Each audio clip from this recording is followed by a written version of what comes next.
அனைவருக்கும் வணக்கம். அதாவது சுத்த செங்குட்டி வந்து வீடியோ ஆல்ரெடி போட்டிருந்தேன்.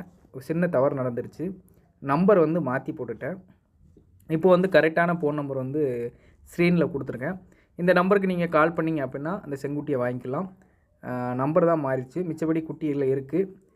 தேவை இருக்கவங்க குயிக்காக நீங்கள் கால் பண்ணி கேட்டுக்கோங்க. தூத்துக்குடி மாவட்டம் கோவில்பட்டியில் தான் இந்த குட்டி கிடக்கு. நல்ல சூப்பர் குட்டி, நல்லா வளர்ப்புக்கேற்ற ப்ரீடு. குட்டியை நல்லா பார்த்துக்கோங்கண்ணே.